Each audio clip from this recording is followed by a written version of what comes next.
My drinking just kicked up, I think, after the kids. Like after the kids, I was at home, I wasn't working again. And so I'm drinking during the day, I'm getting wasted. I'm trying to get out on the weekends and I'm using Coke again. And it was just one of those things like every other morning, I was sitting in the garage. It was like 7 a.m. I hadn't slept. I was still wasted and the babies were crying. My kids were 2 and 3 at the time. And it was time for me to start the day all over again and go up and try and figure out how I was going to like get them ready, get them to their baby class, get some dinner on the table, make it so that my husband wasn't worrying, all those things. And I just had this moment. It was like this moment of clarity, like this feeling that just struck me sitting in the garage where it was like, okay, like this is enough. You have to go and get sober. You have to go back to Alcoholics Anonymous. Warning. This episode contains a real conversation about addiction, drug use, and suicide. It may be triggering. Take care of yourself. Listener discretion is advised. This is the Sober Tapes. Raw stories of addiction, recovery, and the fight to live sober. Before we dive in, I just want to say, if you find value in these conversations, please like, subscribe, and share this podcast. I know it may seem small, but it helps us reach more people who need to hear that recovery is possible. Because at the end of the day, there's only one goal of Sober Tapes, and that's to let people know that there is a solution and that you're not alone.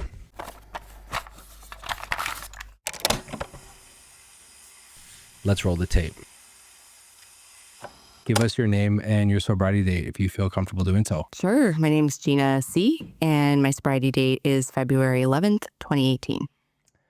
So let's take it back. What did early life look like for you? Yeah, so I grew up in Sudbury, so Northern Ontario, and it's funny, I always now when I share, I talk about in early sobriety when I would get up and share about what it was like for me growing up. I always said I had no reason to be, fucked up. I came from this big, beautiful family. I have a sister and 2 parents that were married and loved each other, and I come from a pretty big extended family. My dad has 7 siblings, so grew up with a lot of love, a lot of family events, a lot of community, and so all of that is true. But what's also true, and that took me a long time, I think, to just be able to take a look at, was that there was quite a bit of dysfunction also in the family. My dad has bipolar disorder. 3 of his 7 siblings also have bipolar disorder. So and then a lot of just profound mental health issues happening and substance use happening too.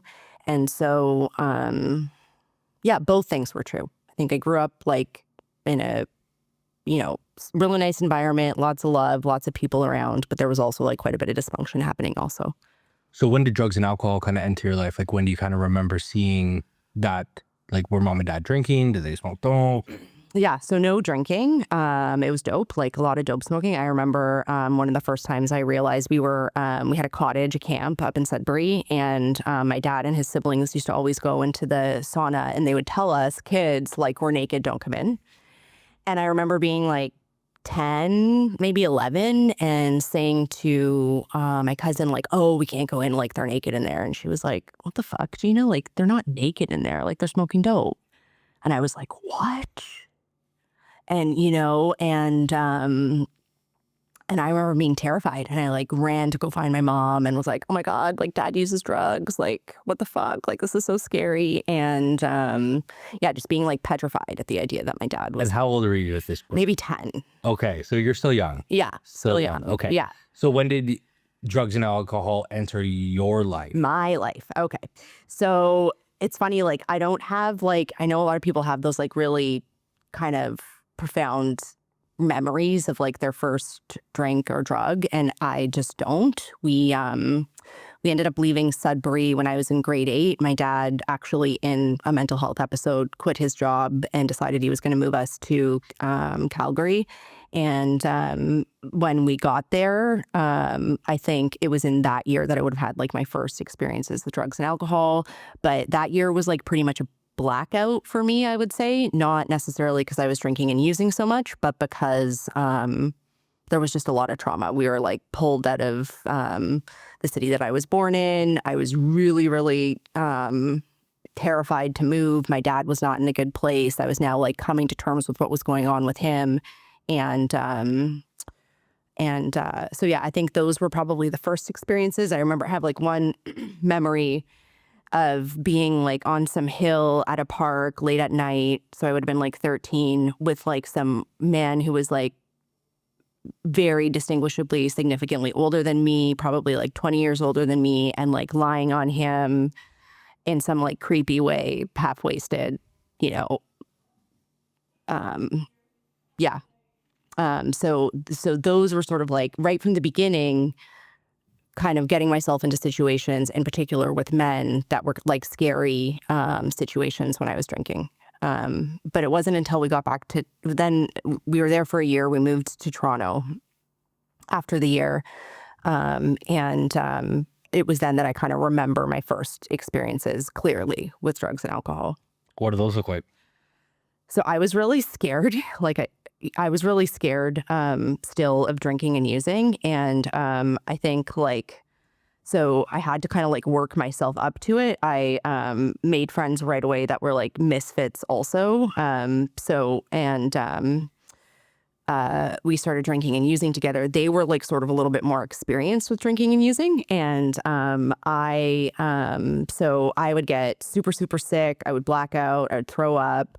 I would like green out like constantly, super trip out, like, you know, and so I had to just kind of build it up. But pretty quickly, I realized that the way that drugs and alcohol made me feel, you know, was the most important thing, you know. So really quickly, everything else kind of went to the wayside, and my whole life became about drinking and using. How old were you at this point? 14, I was in grade 9. So from the first drink or drug to my life has already become unmanageable. A year. That's fast. It was fast. That's fast. And yeah, and like what that looked like was like, as soon as we got to Toronto and like I pushed through kind of like the, you know, trials and tribulations of like early trying to manage drinking and using, like, and kind You of were also the new girl. I was the new girl. Yeah, I was, you were the new girl. I knew nobody. So I knew nobody in my high school. It was grade 9. I knew nobody in high school, and I knew nobody in the city, and I was really scared. I was totally out of my element. Anyways, but like from the jump, like quit going to school, running away from home, getting into trouble with the police, like right from early days. By the end of grade 9, they were like, they called, you know, my mom into the principal's office, and he was like, you know, she's not old enough to expel her yet, but we will expel her next year, you know, once she turns 16. So, you know, you should find her another school. So right from the beginning, just like, yeah, totally took over my life. So was drinking and using, was it to fit in at this point? Like, were you just looking to find No. people? No? I don't think so. No, it wasn't about fitting in. I think what had happened was like, and you hear this talked about like a lot in AA and stuff and in recovery, like my internal environment was such a mess, like already by the time we had gotten to Toronto, after leaving Sudbury, after like coming to terms with what was going on with my father and his mental health and his substance abuse, and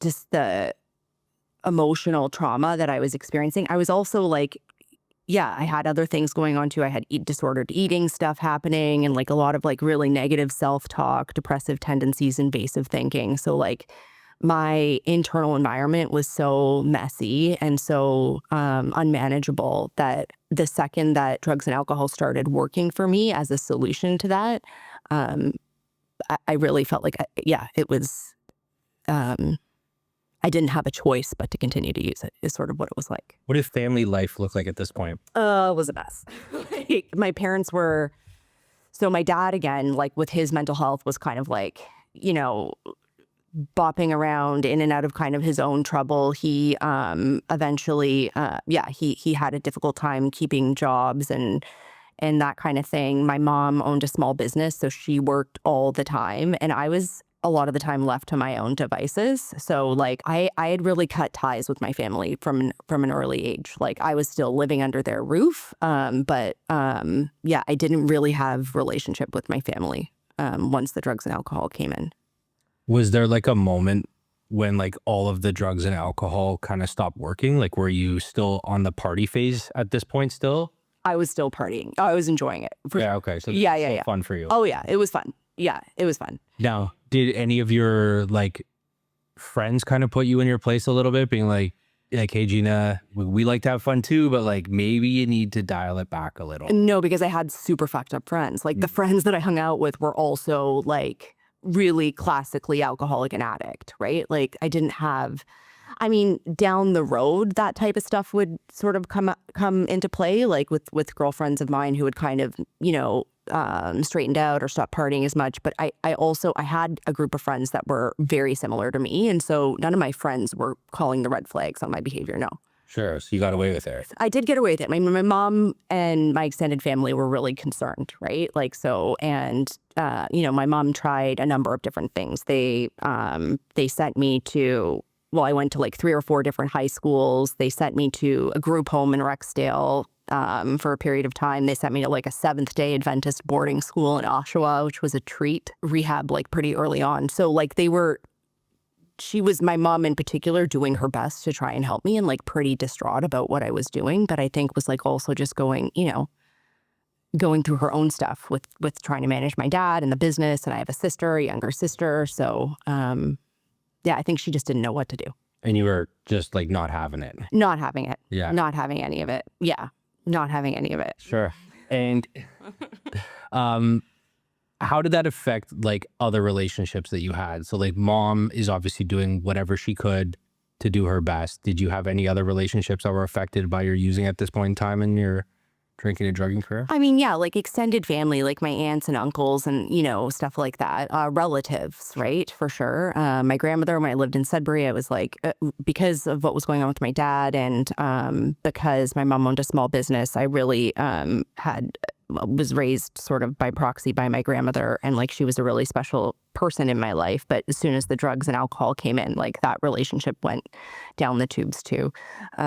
So yeah, definitely relationships were affected in like my family circle. But in terms of like with friends, again, like I sought out, I knew who to use and party with. Like I sought out people that wanted to use and party, if not exactly like me, in a really similar way. Yeah. Sure. It made it easier. Yeah. Yeah. Sure. And it justified all your actions. Well, we found each other. Yeah. I found them and they found me. Well, yeah, 'cause the only one's awake at 4 o'clock in the morning. So from this point until you had I can't live like this anymore, was that like a slow bleed or did it happen very quickly? It was a long time. Like it was just a long time. Tell me more. Well, I just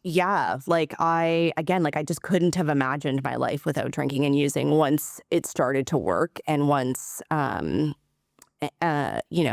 also, despite like a lot of the dysfunction and stuff that was happening around me, like I really enjoyed my drinking and using. So, I wasn't about to give it up. So I didn't have the experience of like, stopping and starting a million times or like,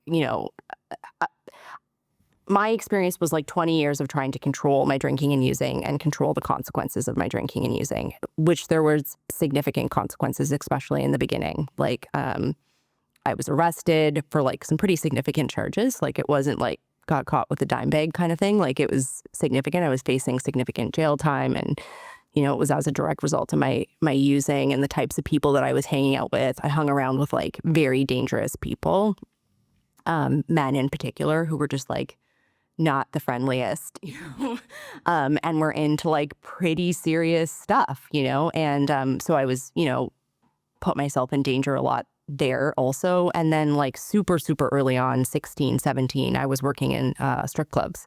So like I was working in strip clubs before I could even drink. Like they had to have a picture of my face on the wall in case the police came in to just, make sure that, everything was kind of like up to snuff. So I wasn't allowed to drink, but I was working in those types of places. And like, so my whole life revolved around drinking and using. I had no intention of stopping. I did want to kind of curb some of the consequences of what I was, of my drinking and using, but not stop. Did you have any of those like aha moments that like my life has become unmanageable that you had to kind of like push to the side? Like there had to have been some time where those consequences gave you maybe this isn't the life for me. and like you wanted to get sober and just couldn't, or was it just? Yeah, I mean, my mom, so in my early 20s, my mom got sick. My mom got sick with cancer. And although I had kind of like estranged myself from my family, I loved my parents so much, right? And so, and at that time, you know, she, like I said, she owned a small business and she was quite sick, and I really wanted to like show up for her. And so, you know, during that time, for sure, it was noticeable to me that, like, you know, I wanted to be able to kind of show up for my mom, show up for the business, be there for her, but I wasn't able to because of my drinking and using. And I would try, you know, a bunch of different things to try and kind of like slow down at the very least, but wasn't able to really. And yeah, so the first time I ended up in treatment, I was 25. It was, my mom ended up passing of cancer in February. And by May, I ended up in treatment, and it was as a direct result of like, for the first time, drugs and alcohol not using, like fixing that internal environment, you know. There was no amount of drugs or alcohol that I could use to fix what was going on, you know, on the heels of my mom passing. There was like so much grief, obviously, and it was just such a difficult time, and I was a mess, and I knew I was going to die because, you know, at that point, I'm waking up, I'm drinking, I'm using, I'm taking now sedatives, pills, and things are getting really, really super messy. And one of my mom's sisters approached me and said, "Would you be willing to go to treatment?" And I said yes. And so I went to treatment. I stayed in treatment for 30 days at Renaissance. It was incredible. Like, I remember learning about alcoholism and addiction when they talked about like the allergy and the fact that it was a disease and all those things. It was a relief. It was like such a relief. It was like, holy shit, like now I have an idea of like what's been happening to me this, you know, all these years. So, and I stayed sober for a year, and I was pretty active in AA. Like I was, you know, I got out of treatment, I started going to meetings, I got a sponsor, did some of the things. But at that point, I really felt like my problem was Coke. It was drugs. It was like the drugs that was the problem, not the alcohol. So I never had any intention of staying sober from booze, but I wanted to put the drugs down for sure at that point. I can totally relate, because it's funny, when I went into AA, the first thing that stuck into my head was the allergy. And it was like, I felt such a sense of relief, because I was like, oh, I'm just sick. I have an allergy that other people don't have. And like, I remember my first sponsor speaking to me, and he just said, he's like, listen, some people can't have peanut butter. If they have peanut butter, they'll die. If they don't have peanut butter, they'll live a long and happy life. That's alcohol for you. And it's funny that you mentioned that, because like that stood out to me, like in the first, 50 pages of the big book. Yeah. And like, that really resonated with me. I totally get that. So I guess the other part of it too also resonated with me, because I remember when I first tried getting sober, no program, no detox, no nothing. And it was, my wife was like, you really got to cut back on drinking. Like, you're embarrassing me at like these parties. Like, how about you just don't drink? And then that way you can drive home and we can, you know, travel around. It's all good. And in my head, I'm like, so I can just do coke then. That's totally okay. So let me just sneak around into bathrooms and go to the bathroom far more than any one person needs to go in the bathroom during a party. And in my head, I'm like, well, I can just tell her I'm sober, because she can't smell it. She can't do whatever. And now I have to be absolutely buzzed out of my tree a lot of the time and pretend to be sober. That was my buzz. Like, that was how I lived my high out, was that like I had to pretend to be sober, which is fucking awful. It's awful. Yeah, it's awful. It's terrible. It's awful. Yeah. And, you know, I remember telling people, like, they're just like, you just got to stop partying. And I'm like, I'm not partying at this point. There is no party to be had. This is me just trying to get by. Yeah, exactly. Just trying to get by. Okay, so now you're out of Renaissance. You've decided that cocaine's your problem and not the drinking. Did you go back to drinking? I did. Like immediately out of Renaissance? No. So I stayed sober entirely for a year, and I think I was probably lit by my medallion. Like I did get a medallion, probably owe the group an amends. Sure. But like if it was like not the day, like right around there, if it wasn't like the day of, it was like the day after or whatever. And it was intentional. It was like my plan too. Because for me, it was like at that point, what seemed objectionable to me was the cocaine use, was like the staying up all night. Like that's where all like the shame and the remorse and the stuff around like some of the stuff that I was doing in my drug use, with men, with myself, for money, all those things was really rooted, I felt, in the coke stuff. And so, yeah, so it was my intention to just stay off Coke and just continue to drink. So it was planned and it was intentional that I was going to start drinking again, and I did. How'd that go for you? You know what? Here's the thing, because like people, it's like, how'd that go for you? Because we hear so often that like it's a progressive illness, and the fact is that for me, for a period of time, it went okay. Like for a period of time, it went okay, and I started drinking, and by went okay, I mean, in my cocaine using days, I was an everyday junkie. I was living in motels. I didn't have a home. I was only able to work in the sex industry. Like that's sort of what my using looked like. When I was drinking, I was drinking every day. I was binge drinking on the weekends. I was still drinking alcoholically, but I was able to get myself into a relationship. I was able to get myself some housing, like moved in with my partner at the time, right? I was able to get myself a job. Like I got my first real job at 25. But on the cocaine part, that was just... I was unable to do those things. Unable to do those things, yeah. And in my drinking, I was able, like, again, like I said, I was able to get, I got married. We had the nice house and the 2 cars in the garage. Oh, so you like sorted it out. Oh, I sorted it out. Oh, so drinking was okay for you. Drinking was really okay. I greatly was okay. It was confusing, yeah. And had the 2 kids, but then so what happened? So I met a mom at a mom group who liked to recreationally use cocaine with her husband. And her and I started partying, and there's naughty people. They exist. They recreationally used cocaine. It was really, really annoying. And so that kind of slipped back in. So that started happening again. And my drinking just kicked up, I think, after the kids. Like after the kids, I was at home, I wasn't working again. And so I'm drinking during the day, I'm getting wasted. I'm trying to get out on the weekends, and I'm using Coke again. And it was just one of those things, like, it was just like every other morning, I was sitting in the garage. It was like 7 a.m. I hadn't slept. I was still wasted, and the babies were crying. My kids were 2 and 3 at the time. And it was time for me to start the day all over again and go up and try and figure out how I was going to like get them ready, get them to, their baby class, get some dinner on the table, make it so that my husband wasn't worrying, all those things. And I just had this moment. It was like this moment of clarity, like this feeling that just struck me sitting in the garage, where it was like, okay, like this is enough. You have to go and get sober. You have to go back to Alcoholics Anonymous. Was it nice that you'd had it before? Oh, that yeah. You saw it at rehab, that you knew that there was like, you knew what it was like being sober, 100% sober? Yes, it was for sure. But it was still super scary. Like, it was really scary. The idea of like, I had this like moment where it was like super clear that like, I can't live like this anymore. This is only going to get worse. I need to do something, and I need to do it now. But getting sober is a scary thing. Sure. Right. And from when you went to rehab to when this part happened, what did that timeline look like? It was almost 10 years. That's a long time. Yeah. So I can understand how that's scary again. Because I think if this happened in like a 2-3 month span, you would be like, right back to rehab. Let's make this happen. Yeah. Because you knew, but 10 years, you've gone back to life. Yeah. You've forgotten about this. You've slowly brought cocaine back to a recreational place. And then all of a sudden it's like, I need to sort this out. What did day 1 of sobriety look like then? I remember walking into the Prince Edward group. Like, can I say that? Yeah. Anyways, and so the home group that I had when I got sober for the first time at 25, and it was like such a relief. Like, I walked in there was the same people there that had been there almost 10 years ago.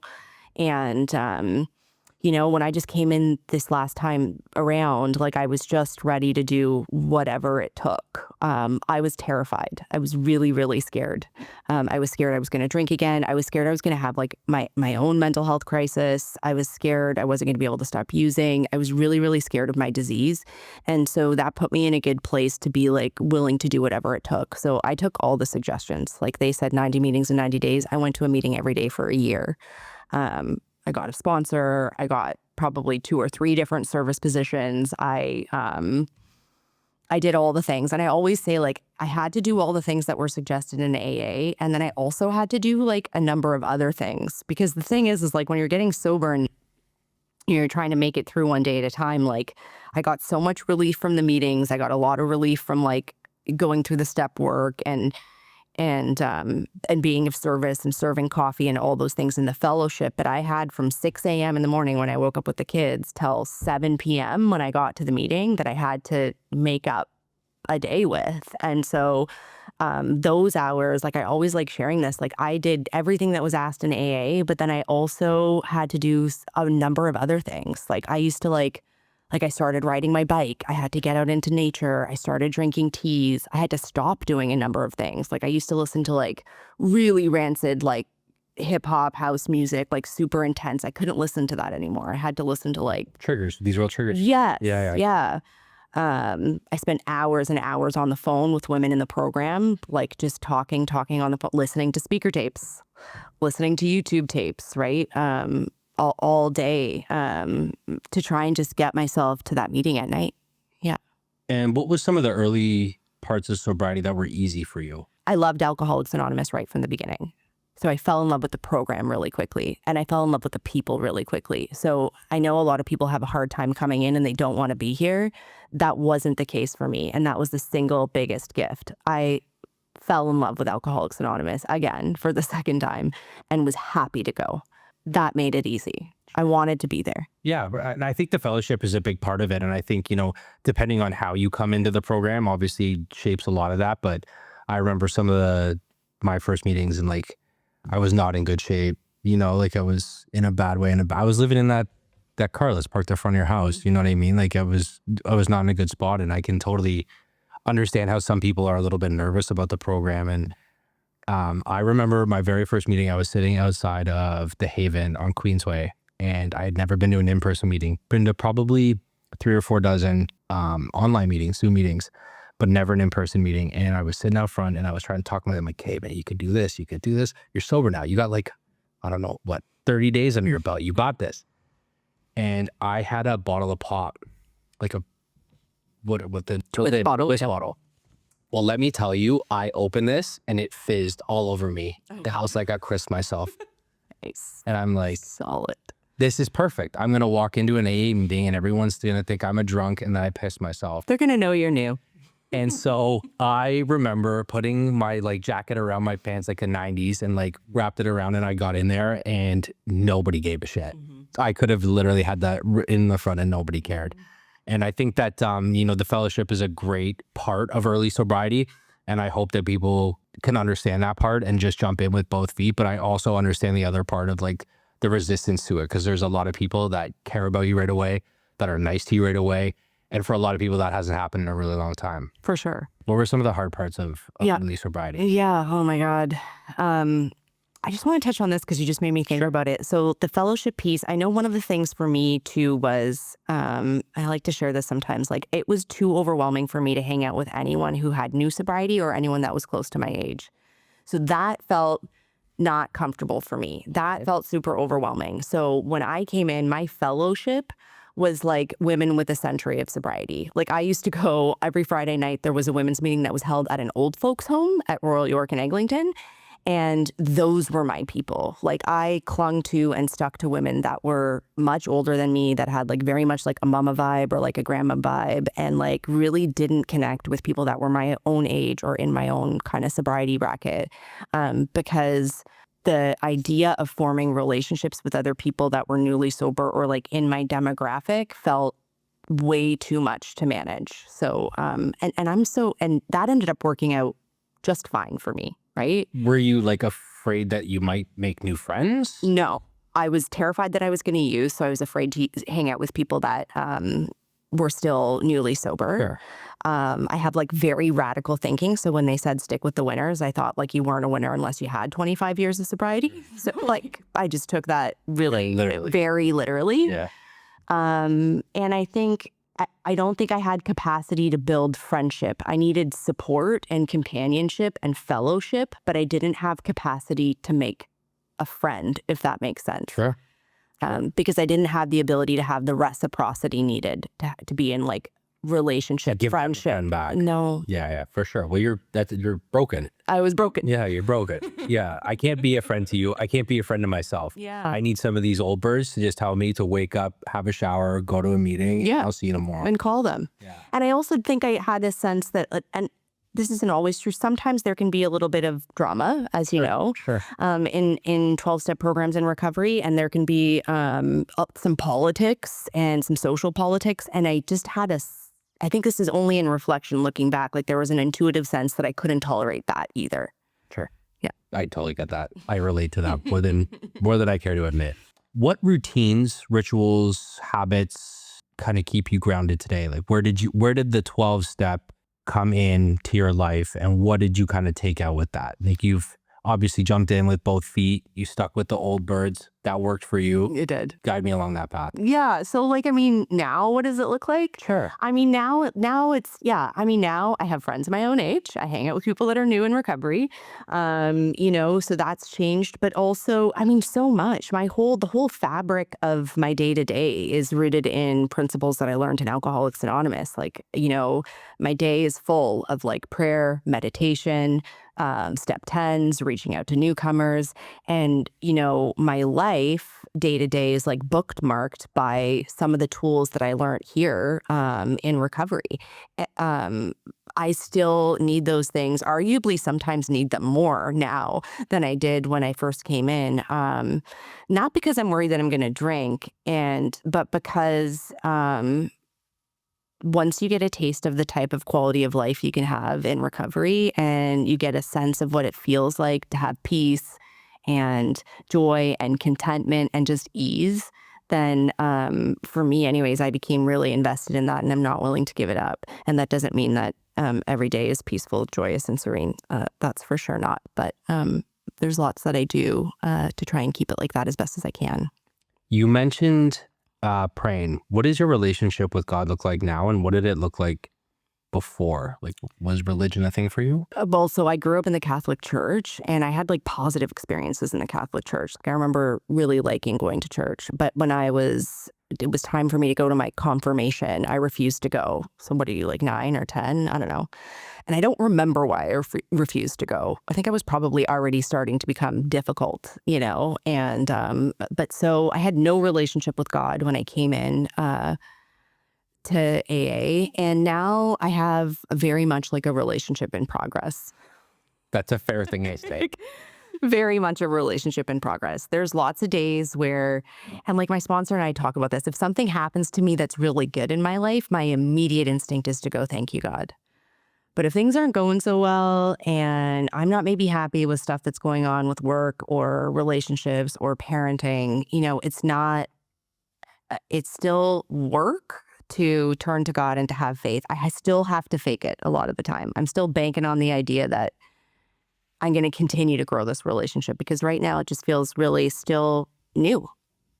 I think that that's an ongoing thing. Like I feel that answer is a very common one, because like I feel the same way. Like my first sponsor, he was from Ottawa, and he said, just think, because I was like, I've never prayed before. I came from like a non-religious family, and he said, just like read the book, pray, ask for God's like guidance, and don't drink. That's pretty much me. I'm going to boil that whole book down into like a couple sentences. And I asked him, and he's, I call him Father John. He's like in the church. And so I was like, how do I pray? And he's just like, it's not really like something I can tell you how to do, but he's like, just think of God as like a new friend. And he's like, would you walk up to a new friend and ask him for something right away? Maybe you try to give a little bit first. And then, like that. and then maybe you get to ask something, right? And it's not, you end up having a friendship, and it's more of a give and take, and that takes time, just like any friendship. And then you learn how to talk to them better so that they receive things better, and you know how to work with them a little bit better. It's just like a friendship. When you understand it like that, it'll make this whole thing a lot easier. And talk to them however you want to talk to them. No, I love that. And like, yeah, that's obviously like the idea of having a relationship with somebody that's like a friendship, a friendly God. But the other thing too is like, and it's been, this is the thing, it's like, to what degree, just like any other relationship, like how much time am I investing in that relationship, right? So if I invest 5 minutes a day in a relationship that's supposed to be the most important relationship in my life, then, I probably won't have the type of relationship I hope for. And I have to like keep tabs on myself with that. Like, how much am I really investing in this relationship that's supposed to be the most important relationship in my life? And some days I do great, and other days I fucking shit the bed. But let me ask you this then. Do you talk to your best friend every single day for more than 5 minutes? there's people in the program that I talk to Yeah. for more than 5 minutes every day. That's the thing, right? And like, Yeah. but there's some friends that like I consider my best friends that I might not talk to for weeks or months. That's true. Right. And it's because as soon as we talk again, nothing mattered. Whatever time gap was there, nothing mattered. Yeah. Right. And so like, it helped me kind of figure out my relationship with, you know, what the book calls a higher power. And like, I really struggle with the God thing just because I thought I was so fucking smart. I was like, oh, there's dinosaur bones. Boom, God can't exist. I'm so clever, right? And, you know, my relationship with my higher power now is just very different. It's a relation, like you said, it's a relationship in progress. And I think it's going to be like that forever. And I think that that's fine. That's an okay answer. Absolutely. Yeah. What does your program look like today? So, I mean, again, like, and I recognize, like, I'm pretty fortunate. Like, I still love Alcoholics Anonymous just in the same way I did when I came in. Like, I really feel like I have my love story is the love story with recovery and AA. And so, like, I have 2 kids. I'm a single parent, so I don't get to go to a meeting every day anymore. But, like, I still go to 2, 3, 4 meetings a week.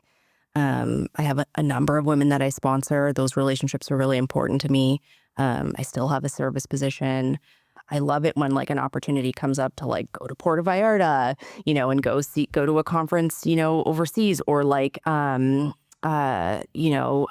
fellowships like now too. Like, I mean, I totally qualify for almost, a number of other fellowships, and like now in recent sobriety to kind of like keep it fresh. And just because I'm curious and feel like I can be helpful, I'm like going to more NA meetings and CA meetings and just going to different meetings than I usually go to kind of try and keep it still like interesting and new.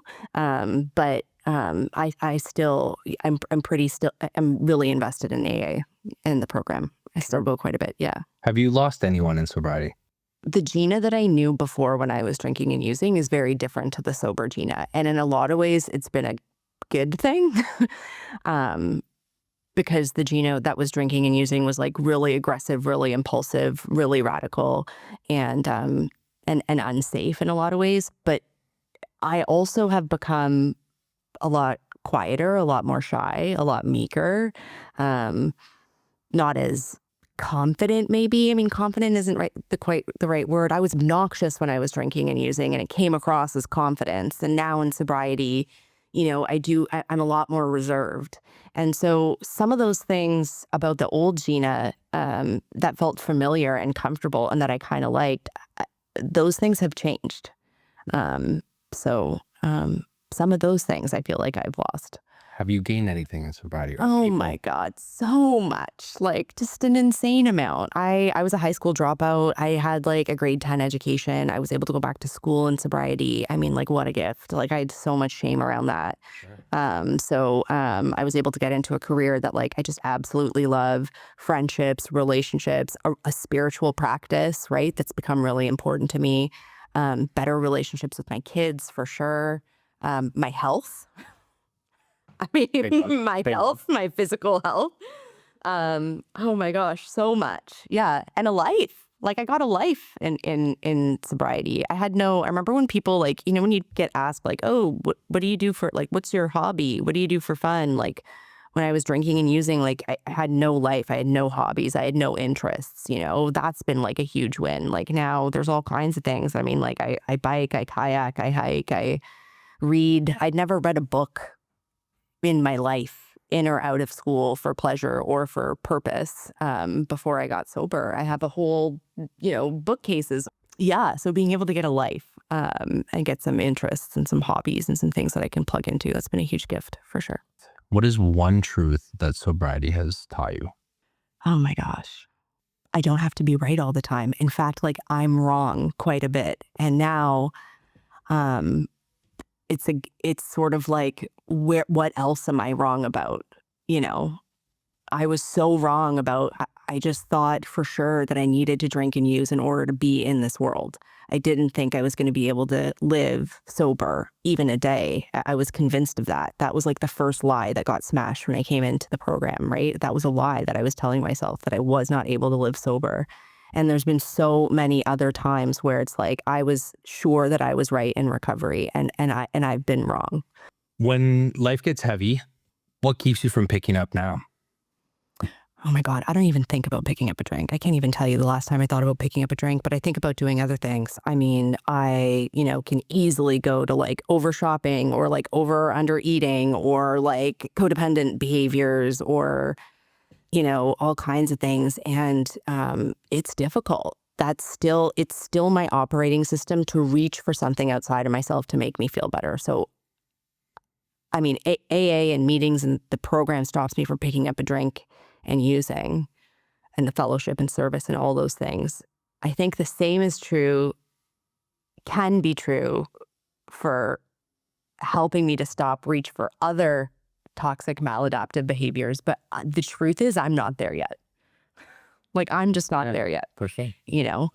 My go-to isn't to pick up a drink if I'm having a difficult time, but I'll watch 6 hours of television, or I'll go blow $1,000 that I don't have to spend, or I will, binge eat a box of donuts any day, and then it's like, oh yeah, maybe get to a meeting. Yeah. We're still addicts, right? Like, you just give me another direction and I'll throw my addictive behaviors right at it. No, for sure. And I totally get that.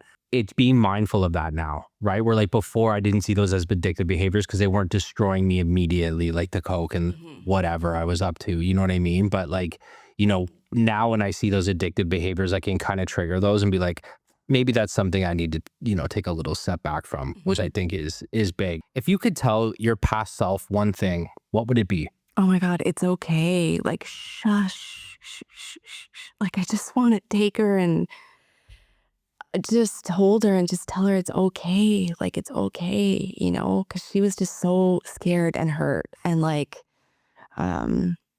yeah, it's interesting. I had an experience recently. I was at a meeting and my very first cocaine dealer got up to go get a 2-month chip. And when he stood up to get the chip, I gasped, like audibly, like it was like, because I just couldn't believe it. And what happened when I saw him was I came home and I fell to my knees after the meeting and started to cry because I was weeping for this girl that was this teenage girl that was so lost, so broken, so scared, so scrambling, and yeah, so if I could say anything to her, it would just be, it's okay. Yeah. That's a wild story. It was wild. Yeah. I definitely seen a few people that I grew up with kind of like in the rooms and like people I knew from like the party scene, whatever, that I bought, but like, I don't know how I would feel if I saw my cocaine dealer show up at a meeting grabbing a chip. I'd be super pumped for him, rock on. But also, like, do I owe you money? Yeah. Are we good? Like, I know you probably don't. Hang on. Yeah. What does living sober mean to you right now? I mean, I don't use substance. I don't use drugs and alcohol, but I think it's so much more than that. Like, again, like I was trying to touch on before, like, I think, there's a lot more to sobriety for me these days than not drinking and using. Like, it's also really coming to terms with like, what are the other things that I do that, aren't going to kill me, but that really do keep me sick, right? Like, it's not going to kill me to sit in front of the television for 6 hours every night. But, when it's not going to kill me to like, overspend or undereat or overexercise and all those things. But those are the things that continue to keep me sick. So sobriety today means continuing to like work a program and seek outside help and like, continue to talk about the things that my current sobriety, to talk about what's going on currently in my life and not always bring it back to what it was like when I came in. We've reached the moment. Oh, you're going to ask me about the song? Yeah. If sobriety was a soundtrack, what song would be on it? If sobriety was a soundtrack, what song would be on it? I knew you were going to ask me this, and it's just been... Is there like a song that helped you through early sobriety? Is there a song that reminds you of life being great? Is there a song that you put on when you've rented a Mustang and you have a convertible and you're like, this is the tune I want to rock out to? I have terrible taste in music. That's okay. That is okay. I would say It's a Wonderful World. Louis Armstrong? Yes. Okay, I like that. It's a Wonderful World. That's a great answer. I would say It's a Wonderful World. Well, that's another story on the Sober Tapes. See, these aren't just interviews. They're reminders that recovery is possible, even when you're in the darkest of places. So until next time, let's keep the tape rolling, keep moving forward.